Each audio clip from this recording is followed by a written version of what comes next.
Hello viewers, welcome to ಐನಾವಲ್ creator.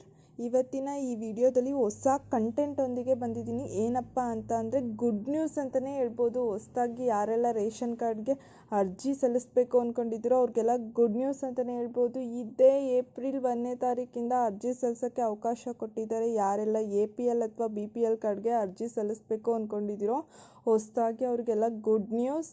ಇದೇ April 1ನೇ ತಾರೀಕಿಂದ ನೀವು ಅರ್ಜಿನ ಸಲ್ಲಿಸ್ಬೋದಾಗಿದೆ. ಯಾವಾಗಂತ ಹೇಳಿ ಡೆಡ್ಲೈನ್ನ ಕೊಟ್ಟಿಲ್ಲ, ಸೊ ಇವಾಗ ಅವಕಾಶ ಕೊಟ್ಟಿದ್ದಾರೆ.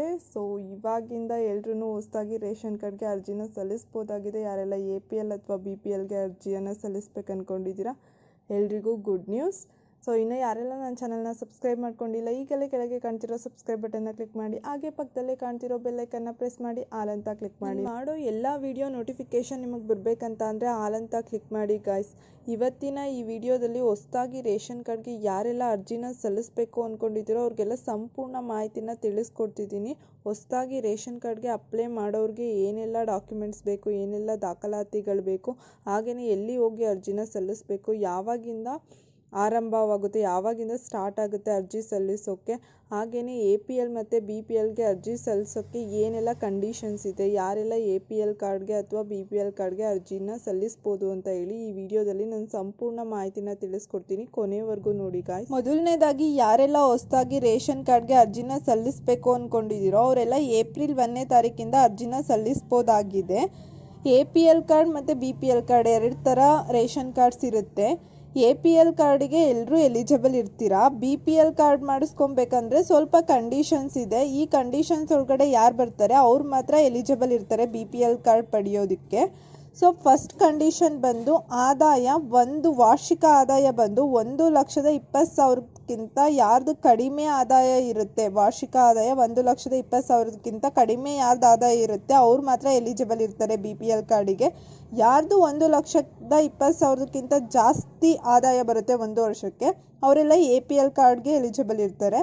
ಹಾಗೆಯೇ BPL ಕಾರ್ಡ್ ತೊಗೋಬೇಕಂತ ಅಂದರೆ ಮೀನ್ಸ್ ಯಾರೆಲ್ಲ GST ಪಾವತಿ ಮಾಡ್ತಿರ್ತೀರಾ ಅಥವಾ IT ತೆರಿಗೆ ಕಟ್ತಿರ್ತೀರಾ ಅವ್ರು ಯಾರೂ BPL ಕಾರ್ಡ್ ತೊಗೊಳೋದಕ್ಕಾಗಲ್ಲ. ಅವರೆಲ್ಲ APL ಕಾರ್ಡ್ಗೆ ಎಲಿಜಿಬಲ್ ಇರ್ತೀರ. ಯಾರೆಲ್ಲ IT ತೆರಿಗೆ ಕಟ್ತಿರಲ್ಲ ಹಾಗೆಯೇ GST ಯಾರು ಪೇ ಮಾಡ್ತಿರಲ್ವೋ ಅವ್ರಿಗೆ BPL ಸಿಗುತ್ತೆ. ಯಾರ ಹತ್ರ 4 ಚಕ್ರದ ವಾಹನ ಇದೆ ಅವರು BPL ಕಾರ್ಡ್ಗೆ ಅರ್ಜಿ ಹಾಕೋ ಆಗಿಲ್ಲ.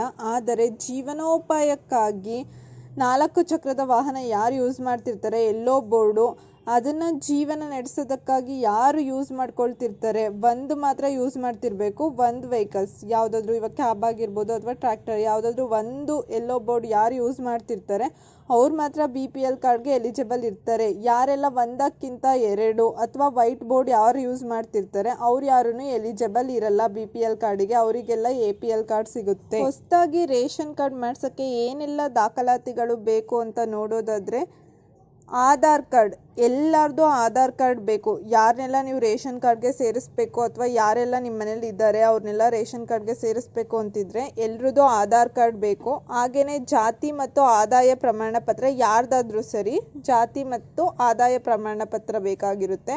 ಹಾಗೆಯೇ ಒಬ್ರದ್ದು ಯಾರ್ದಾದ್ರೂ ಇತ್ತೀಚೆಗೆ ತೆಗೆಸಿದ ಭಾವಚಿತ್ರ ಮೀನ್ಸ್ ಫೋಟೋ, ಯಾರ್ದಾದ್ರೂ ಮನೆ ಮುಖ್ಯಸ್ಥದ್ದು ಒಂದು ಫೋಟೋ ಬೇಕಾಗುತ್ತೆ. ಯಾರನ್ನ ಮುಖ್ಯಸ್ಥರು ಅಂತ ಸೇರಿಸ್ತೀರಾ ಅವ್ರದ್ದು ಒಂದು ಫೋಟೋ ಬೇಕಾಗುತ್ತೆ. ಹಾಗೆಯೇ ಆಧಾರ್ ಕಾರ್ಡ್ನೊಂದಿಗೆ ಲಿಂಕ್ ಆಗಿರುವ ಫೋನ್ ನಂಬರ್ ಬೇಕಾಗುತ್ತೆ. ಆಧಾರ್ ಕಾರ್ಡ್ಗೆ ಯಾವ ನಂಬರ್ ಲಿಂಕ್ ಆಗಿರುತ್ತೋ ಆ ಫೋನ್ ನಂಬರು. ಯಾರಾದರೂ 6 ವರ್ಷಕ್ಕಿಂತ ಕೆಳಗಡೆ ಇರುವ ಮಕ್ಕಳನ್ನೇನಾದರೂ ಸೇರಿಸ್ಬೇಕು ಅಂತಿದ್ದರೆ ಅವ್ರದ್ದು ಜನನ ಪ್ರಮಾಣ ಪತ್ರ ಬೇಕಾಗುತ್ತೆ. 6 ವರ್ಷದ ಕೆಳಗಿರೋ ಮಕ್ಕಳನ್ನ ಯಾರಾದರೂ ರೇಷನ್ ಕಾರ್ಡ್ಗೆ ಸೇರಿಸ್ಬೇಕಂತ ಇದ್ದರೆ ಜನನ ಪ್ರಮಾಣ ಪತ್ರ ಇರಬೇಕಾಗುತ್ತೆ.